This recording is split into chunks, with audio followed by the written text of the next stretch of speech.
diwaanu ko Burkina Faso waaye l'affaire Abdou Nguer bi nga xamante ni moom la daal di am lanteel ak wàllu yoon ak ki nga xamante ni moo di Azoura Fall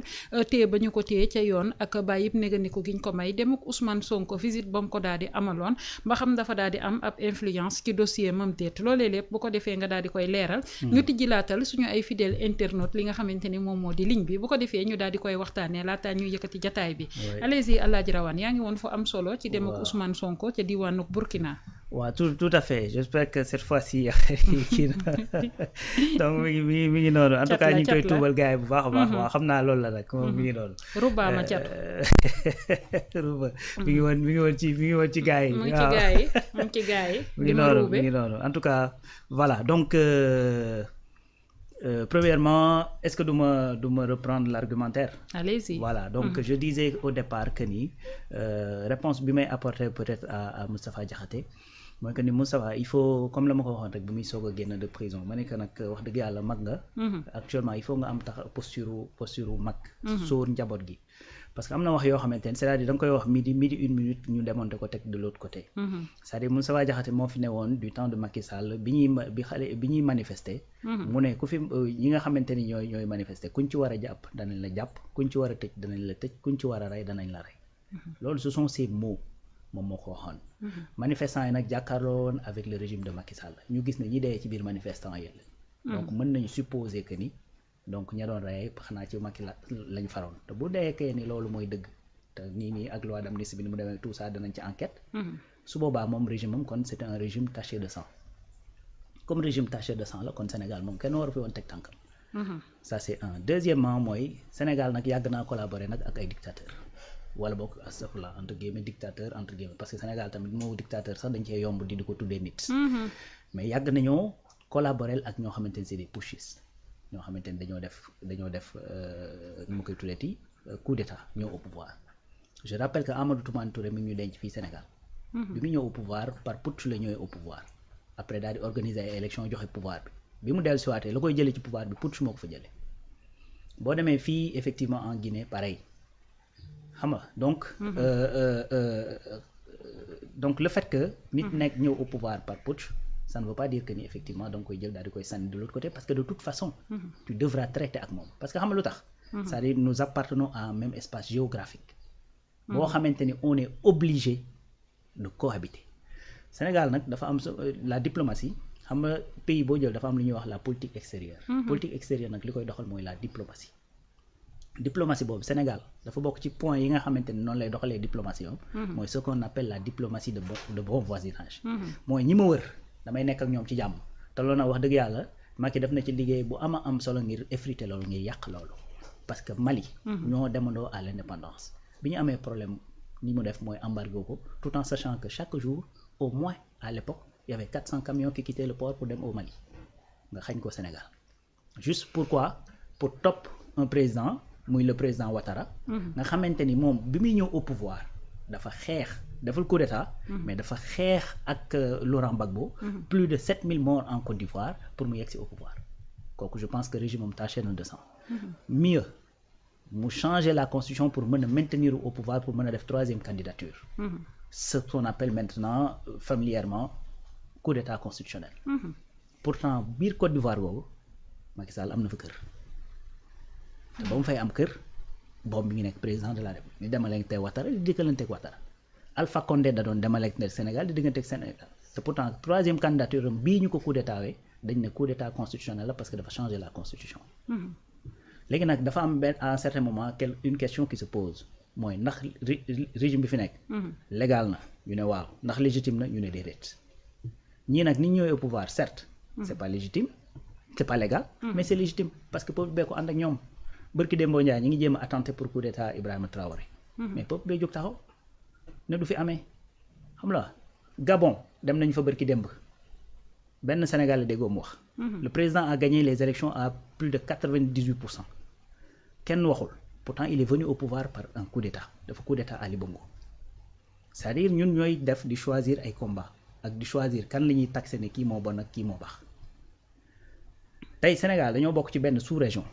AES génn CEDEAO terew koo nekk toujours dans parce que génn CEDEAO changé wul la situation géographique du Burkina fa mu nekkoon la ne Mali fa mu nekkoon la ne Niger fa mu nekkoon la ne te ñoom ñëpp dañoo nekk di jax.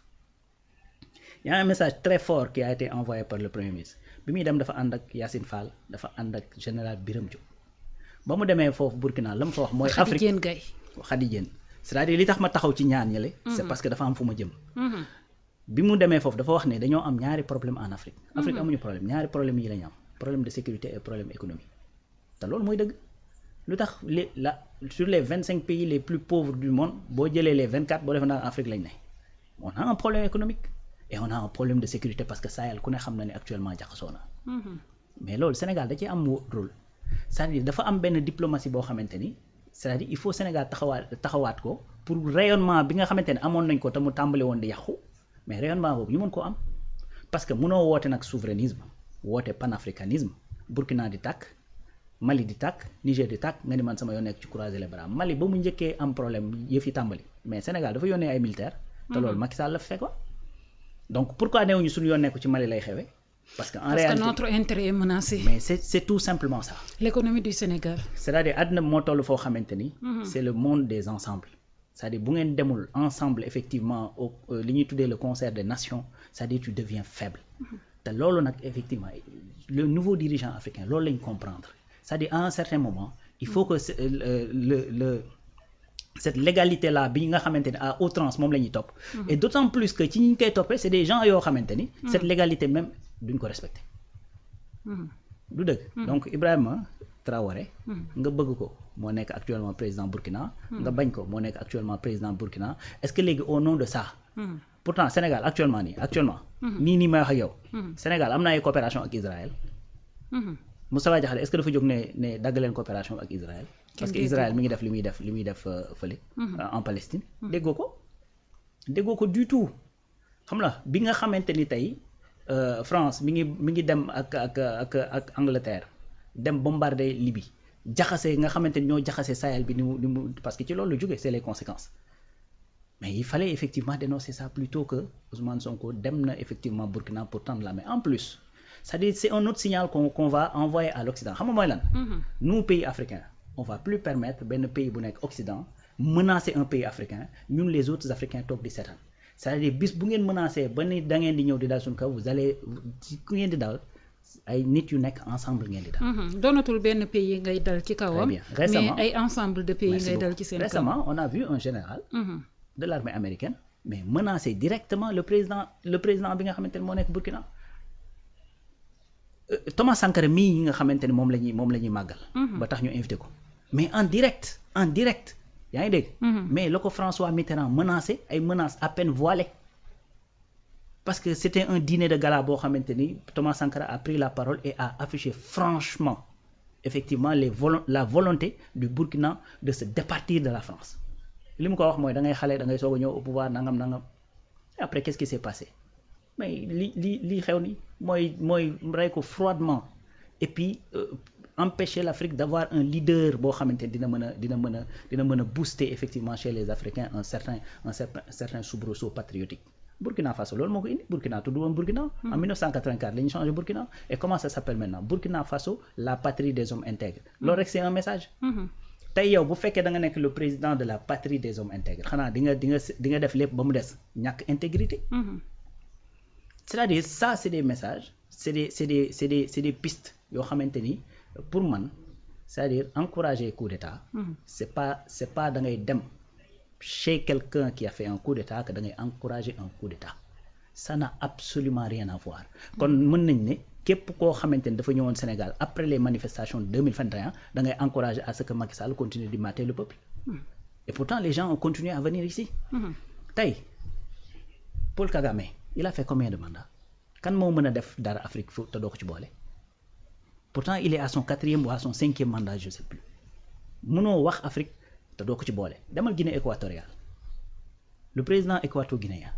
ñaata yoon lañ ko invité fii au Sénégal mu ñëw ci feetu indépendance boo xam ne Macky Sall moo koy invité mu ñëw il est au pouvoir depuis presque 47 ans su ma jub donc xam nga moo tax parfois nit di nga wax benn affaire maanaam bi ñu ko waxee ba pare bu nit ñi toogee ba à tête reposée daal di réfléchir maanaam du ñu gis lu factuel luy war a mën a prouver li ngay wax léegi xam nga fan lañ koy yóbbu mooy li ñu koy taxer à chaque fois xol ngay waxee da nga soxore gars yi fi nekk et cetera yu demee noonu parce que yow yaa ko yóbbee sa bopp c'est-à-dire tey Sénégal mënta dund biir Sénégal kese te li ñuy woote ne dañoo bëgg a souverain